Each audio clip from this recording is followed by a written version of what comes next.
ایک شخص عمیر یا بلال نے رسول اللہ صلی اللہ علیہ وسلم سے پڑی ہوئی چیز کے بارے میں دریافت کیا۔ آپ صلی اللہ علیہ وسلم نے فرمایا اس کے بندھن پہچان لے، یا فرمایا کہ اس کا برتن اور تھیلا پہچان لے، پھر 1 سال تک اس کی پہچان کا اعلان کراؤ، پھر اس کا مالک نہ ملے تو اس سے فائدہ اٹھاؤ، اور اگر اس کا مالک آ جائے تو اسے سونپ دو۔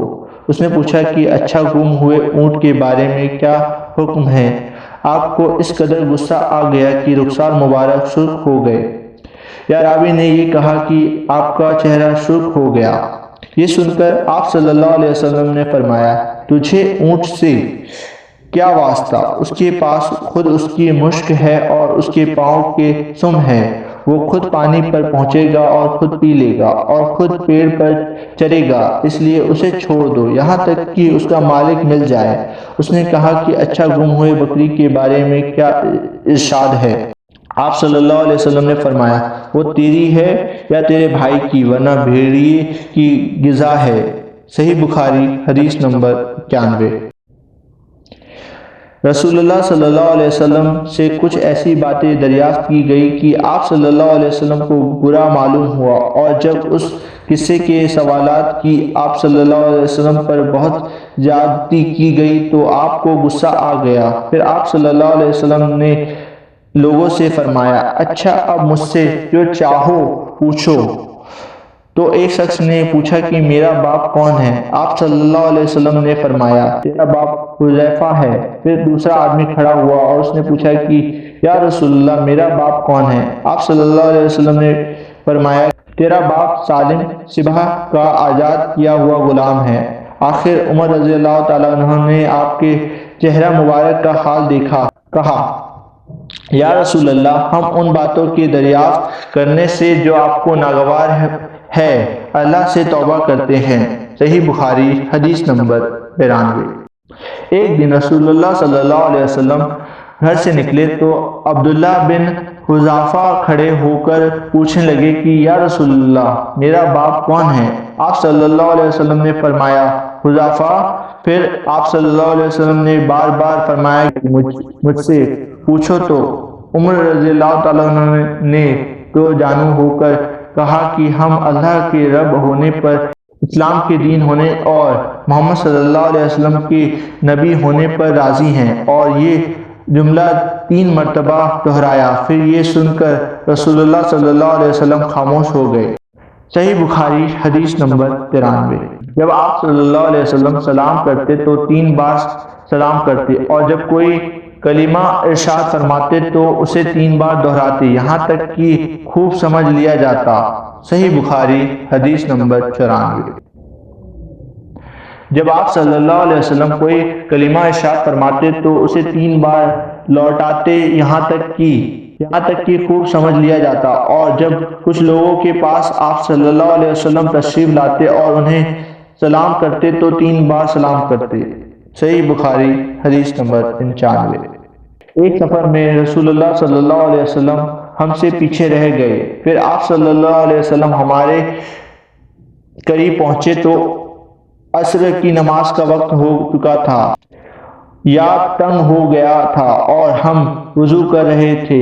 ہم اپنے پیروں پر پانی کا ہاتھ پھیرنے لگے تو آپ صلی اللہ علیہ وسلم نے بلند آواز سے فرمایا کہ آگ کے عذاب سے ان ایڑیوں کی جو خشک رہ جائے خرابی ہے۔ یہ 2 مرتبہ فرمایا یا 3 مرتبہ؟ صحیح بخاری، حدیث نمبر 96۔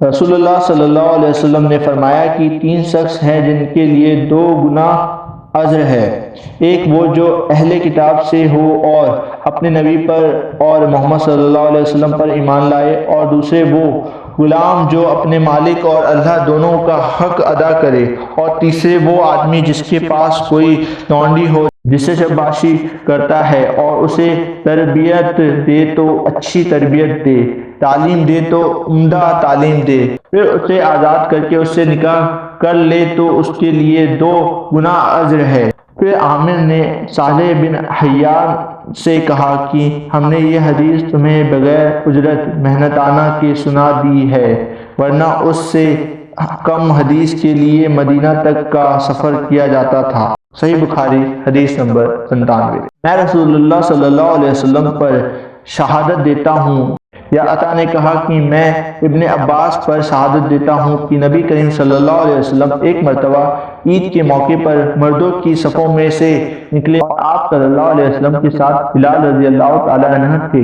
آپ کو خیال ہوا کہ عورتوں کو خطبہ اچھی طرح نہیں سنائی دیا، تو آپ صلی اللہ علیہ وسلم نے انہیں الگ نصیحت فرمائی اور صدقے کا حکم دیا۔ یہ واز سن کر کوئی عورت بولی اور کوئی عورت انگوٹھی ڈالنے لگی، اور بلال رضی اللہ تعالیٰ عنہ اپنے کپڑے کے دامن میں یہ چیزیں لینے لگے۔ اس حدیث کو اسماعیل بن الیہ نے ایوب سے روایت کیا، انہوں نے عطا سے کہ ابن عباس رضی اللہ تعالیٰ عنہ نے اس طرح کہا کہ میں نبی کریم صلی اللہ علیہ وسلم پر شہادت دیتا ہوں، اس میں شک نہیں ہے۔ امام بخاری کی غرض یہ ہے کہ اگلا سلسلے عام لوگوں سے متعلق تھا، اور یہ حاکم اور امام سے متعلق ہے کہ وہ بھی عورتوں کو واز سنائیں۔ صحیح بخاری حدیث نمبر 98۔ انہوں نے کہا، یا رسول اللہ، قیامت کے دن آپ صلی اللہ علیہ وسلم کی شفاعت سے سب سے زیادہ سعادت کسے ملے گی؟ تو رسول اللہ صلی اللہ علیہ وسلم نے فرمایا، اے ابو ہریرہ، مجھے یقین تھا کہ تم سے پہلے کوئی اس کے بارے میں مجھ سے دریافت نہیں کرے گا، کیونکہ میں نے حدیث کے متعلق تمہاری لالچ دیکھی تھی۔ سنو، قیامت میں سب سے زیادہ فیضیاب میری شفاعت سے وہ شخص ہوگا جو سچے دل سے لا الہ الا اللہ کہے گا۔ صحیح بخاری حدیث نمبر 99۔ آپ صلی اللہ علیہ وسلم فرماتے تھے کہ اللہ علم کو اس طرح نہیں اٹھا لے گا کہ اس کو بندوں سے چھین لے، بلکہ وہ پختہ قرار عالموں کو موت دے کر علم کو اٹھائے گا، یہاں تک کہ جب کوئی عالم باقی نہیں رہے گا تو لوگ جاہلوں کو سردار بنا لیں گے، ان سے سوالات کیے جائیں گے اور وہ بغیر علم کے جواب دیں گے، اس لیے خود بھی گمراہ ہوں گے اور لوگوں کو بھی گمراہ کریں گے۔ پھر بری نے دوسری سندوں سے بھی اس حدیث کو بیان کیا ہے۔